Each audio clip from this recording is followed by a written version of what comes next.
Our state has some incredible problems. My name is Lynn Hinderrocker. I'm here to talk about that with you and talk about the trends that have shaped this state and dragged us in one direction or another. We're not really we're not realizing the dream we had way back in the early 2000s or even around 2008 or 9 or 10. My name is Lynn Hinderrocker. Welcome to WOWBIZ Nebraska. We're going to get it on right now. What inspires you? What was the moment where you knew that you had to do this and then move on to that? Kind of a catalytic moment in your career. My name is Lynn Hinderrocker. Thank you for joining me here on WOWBIZ Nebraska. I'm going to talk to you about a catalytic moment in my career. In fact, I'm going to talk about two catalytic moments in my career that have brought me to this point right here. And I thank you again for watching. This is an exciting half show that I'm going to be focusing on this topic.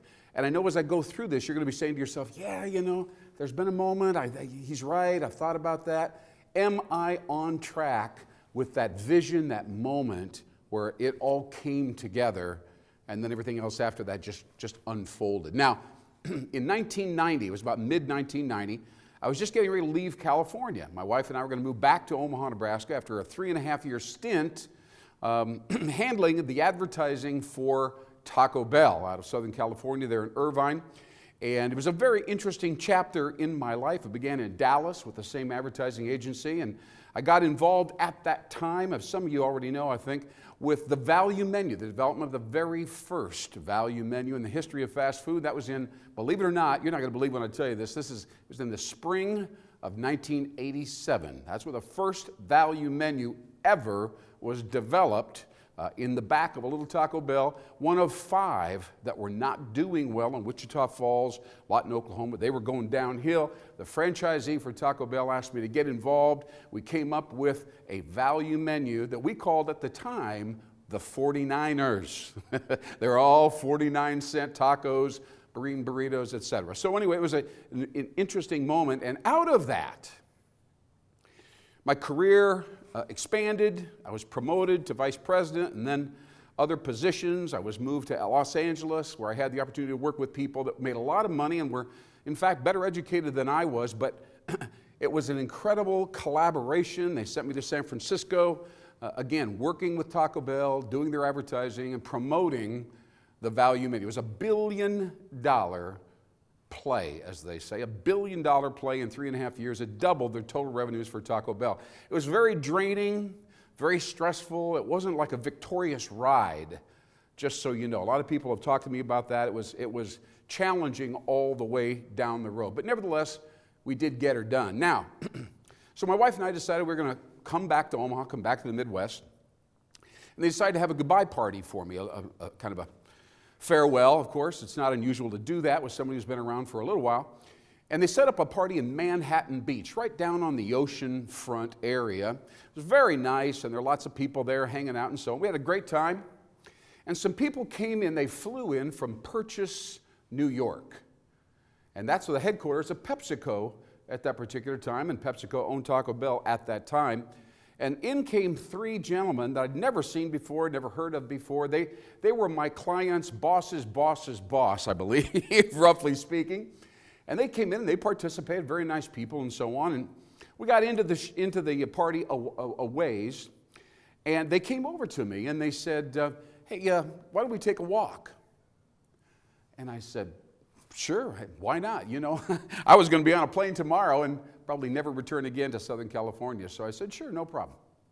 So we walked out. It was a couple additional people from Taco Bell corporate, one person from my company, and we took a walk out into the sand, literally. We got our brogues on, our suits on, everything. We were walking right across the sand. There was about 100 yards ahead of us was the water, was the beach, right? And we're walking, and I'm wondering, what's going to happen now? And we got a little bit further down the beach, and they said, you know, we should probably take our shoes off. So we all got down, all the executives took off our shoes, you know, rolled up our suit pants, holding our shoes, keep on walking towards the water. I don't even remember these gentlemen's names. Anyway, we stopped there short of the waves. And they kind of formed a little circle here around me, and they said, you know, Lynn, we don't think that going back to Nebraska is a very good idea. We don't think that's a place where you belong.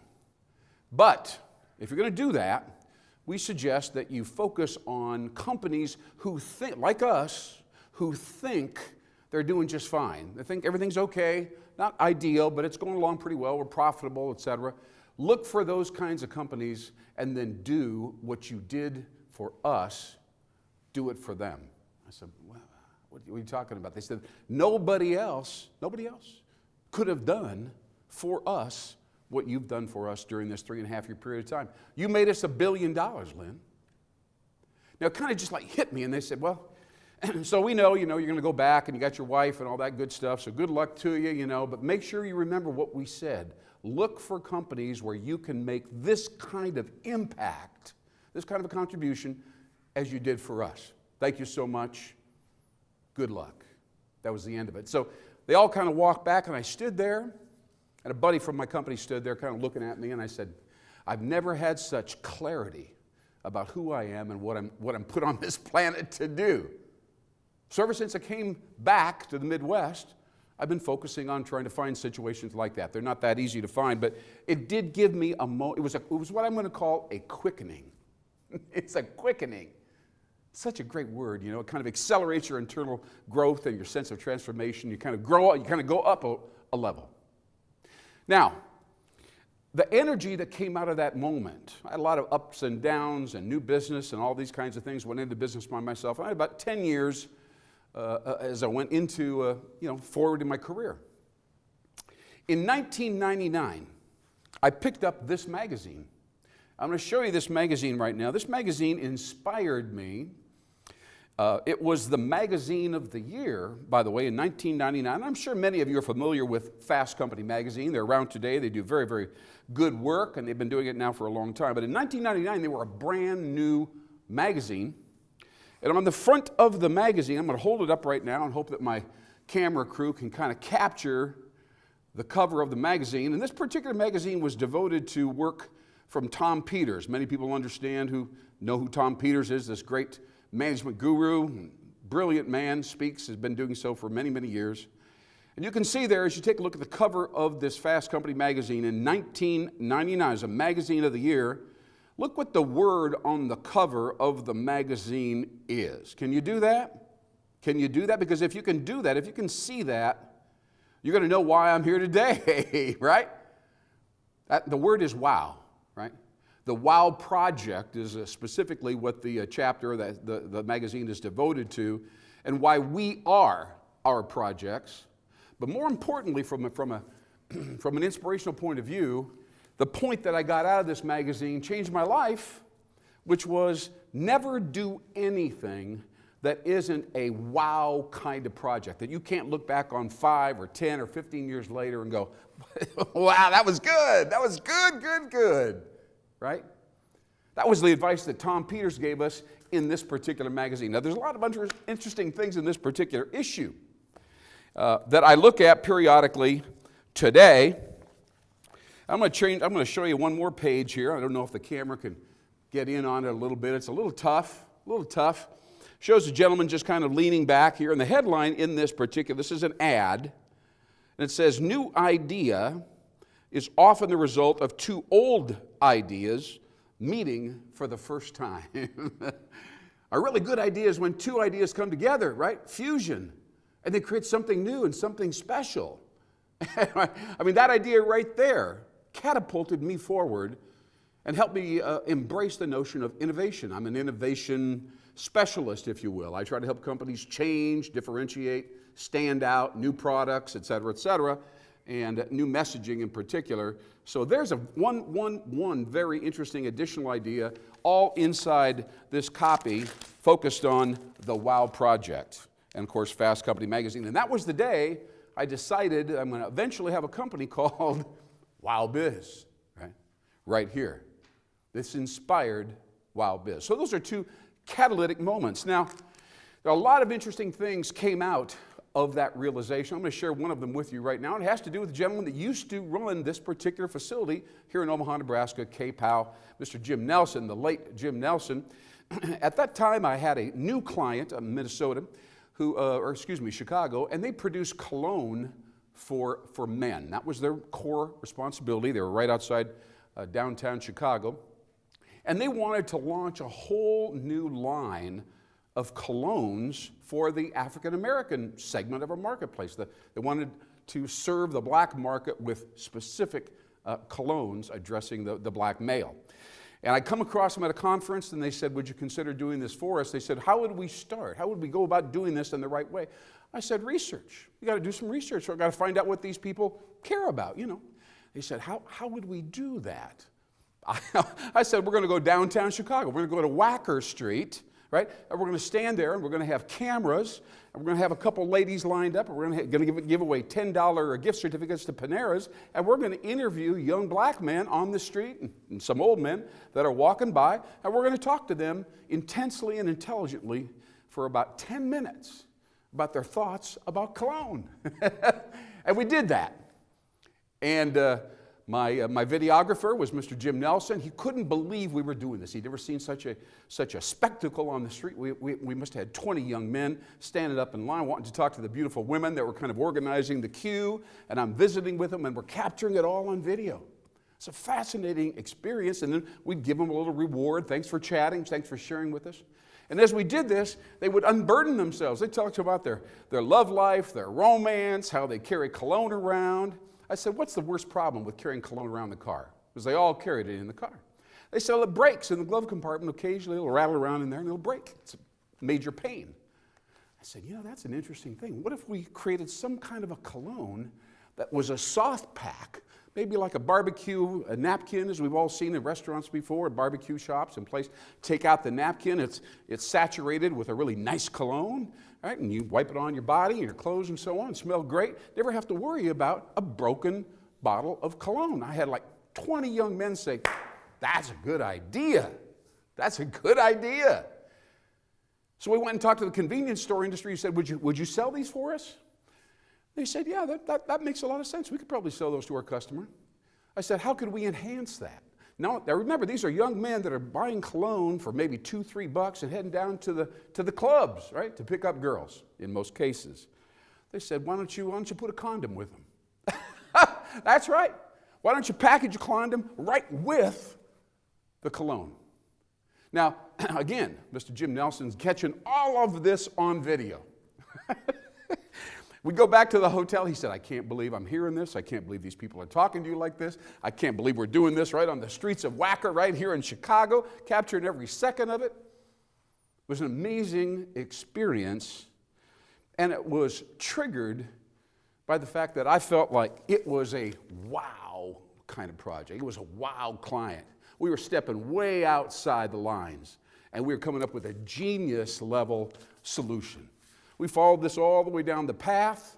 Of course, our clients loved the video summary of all the interaction.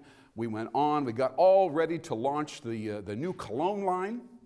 One was called Trillion. It's a great name. Helios and Covert. Ready to go. Recession of 2008.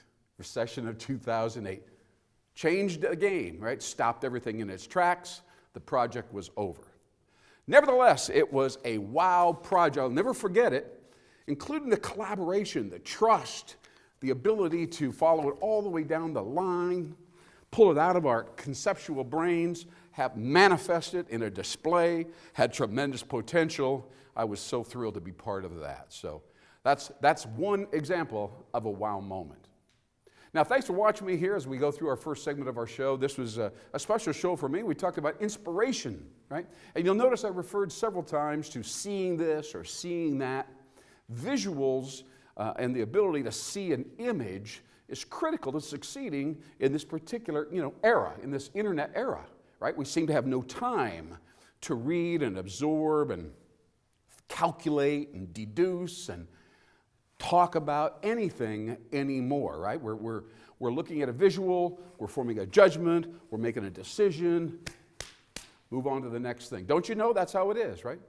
That's why, if you agree with me at this point, you've got to go meet and visit with the people at Curzon Promotional Graphics. Curzon, C-U-R-Z-O-N Promotional Graphics. This is an organization here in Omaha, been around over 30 years, and they are responsible for this beautiful graphic behind me with WOWBIZ Nebraska and the blue and all that. They can do many things, signage, posters, backdrops, all kinds of graphical things. And you see what the strategic value of what I'm sharing with you is, many, many, many companies are falling behind. They don't know what to do next. They can't keep up. Social media, the web, content, white papers, videos, podcasts. Start with graphics. Start with an image. Start with something people can see. Go to Curzon Promotional Graphics. I'm Lynn Hinderaker. Thank you so very much for watching the first portion of our show. And thanks again to Curzon Promotional Graphics for supporting us right up to this very point. We'll be right back with a fascinating interview. I promise you'll enjoy that. We'll talk to you soon. I'm Lynn Hinderaker.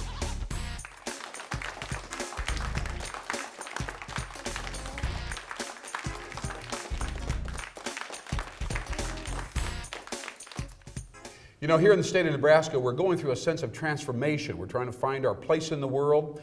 We're looking at different aspects of economic development. We're talking to commercial real estate people. We're talking about different sites and how we bolster or de-emphasize certain things about the state.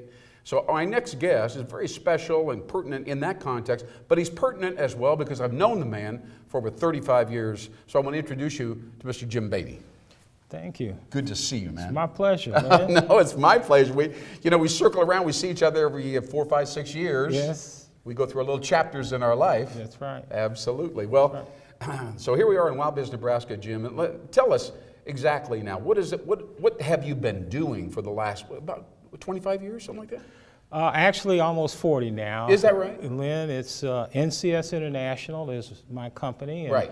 We are a site selection and economic development firm, and we assist companies that are expanding, relocating, looking for new sites. We do all of the upfront work, demographic analysis, incentive analysis, tax analysis. And we also work with economic development organizations across the United States. In fact, really worldwide, we've done this. Well, I can't help but ask this one question. How do you see economic development changing or evolving today? I mean, it's going through its own sense of change. I'd love to hear your perspective on that. Well, economic development is a process from the standpoint of the development organization of getting their name out to the marketplace so businesses know about them. Yeah. And so they're looking at and utilizing a variety of different tools that, say, 10 years ago, 15 years ago did not exist. Yeah. Social media, those kinds of opportunities that are there. Certainly print, TV, radio, but increasingly I see social media being utilized extremely by these organizations. Yeah. And so they can get very targeted, very pinpointed to their audience and change their message or alter their message as they want to almost instantaneously.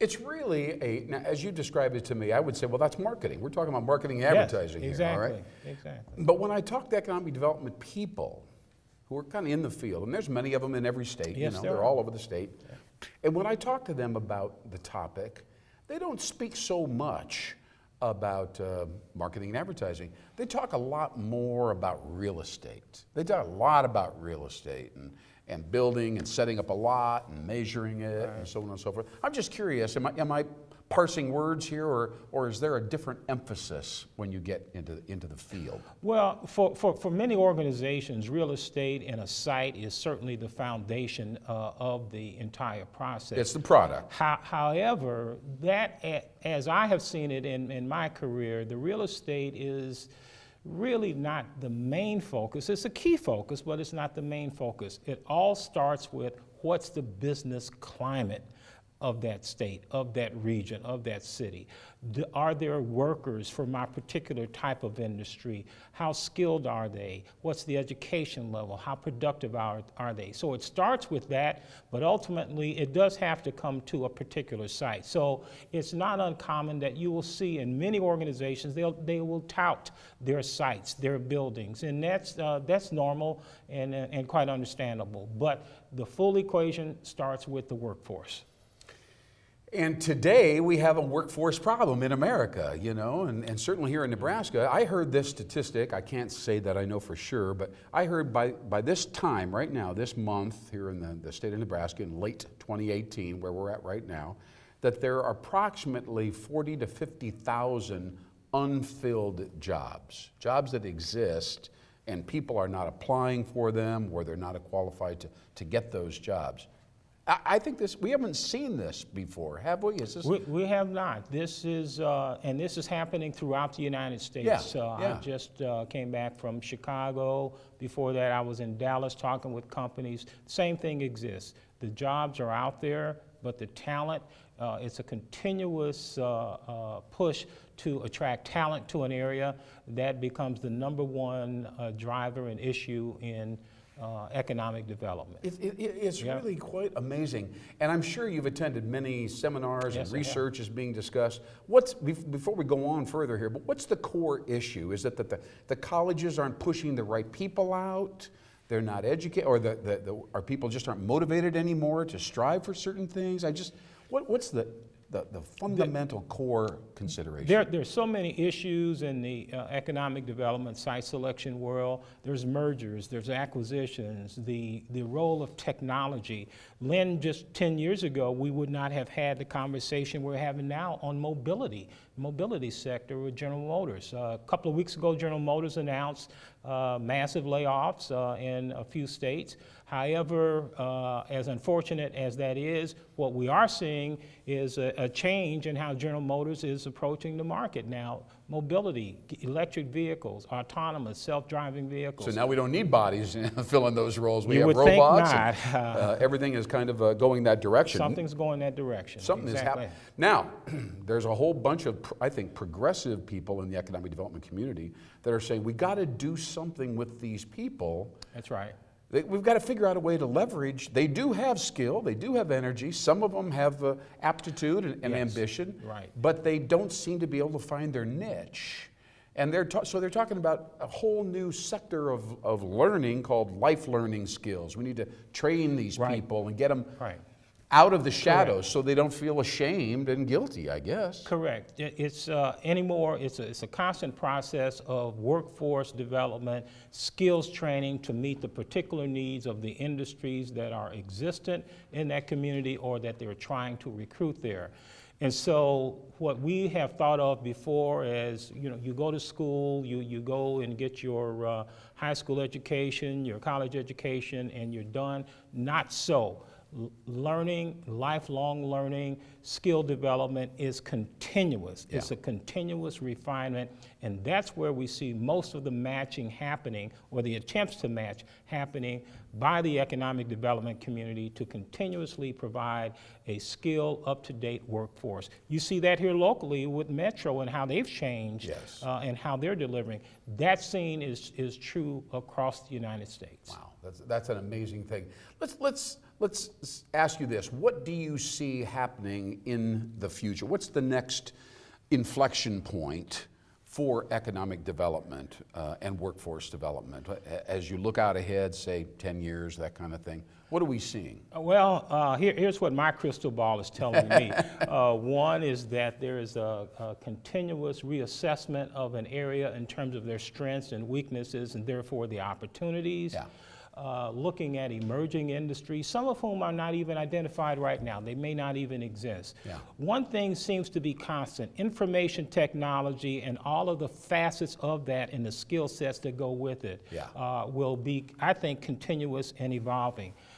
Last week I was talking with folks from Investment Quebec about their push for e-commerce and software developers in the gaming industry. Or the gaming industry. And we see that all over the country, that an area has decided this is a place. We'll also see much more collaboration between the economic development world and the higher education world, meaning community college, four-year institutions. We'll see much more collaboration in that regard. So the people coming out of the educational institutions are a little more on point. Without a doubt.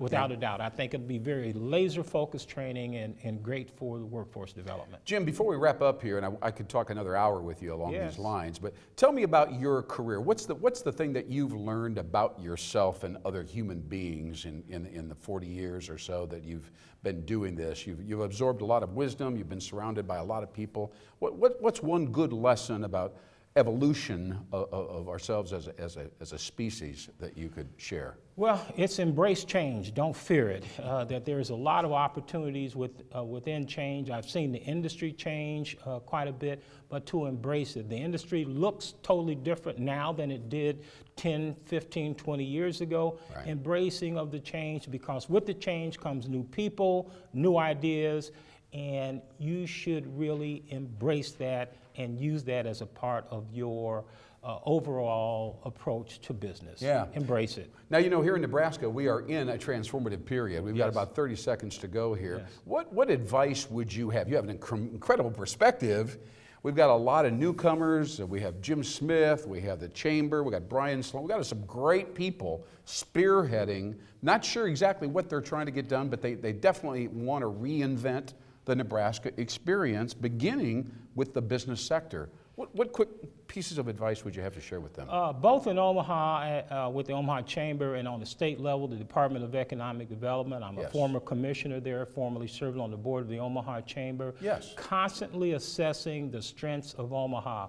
10 years ago, 15 years ago, we weren't the data center capital that we are now. We were a call center, customer service capital 20 years ago. Right. Now we're very entrenched in information technology, data centers. I see that continuing to grow. So we have great leadership, and I think the Omaha Chamber of Commerce, as well as the Department of Commerce, are outstanding institutions, and they're well respected throughout the United States. Are they? That's great to hear. Jim Beatty, Absolutely. thank you so much for being here. My pleasure. You squeeze a lot into a short period of time. It's our pleasure to have you, Jim. Thank you for having me. Thank you, sir. I'm Glenn Appreciate it. Hinderrocker right here on WOWBIZ Nebraska. We'll be back soon. Thanks a lot.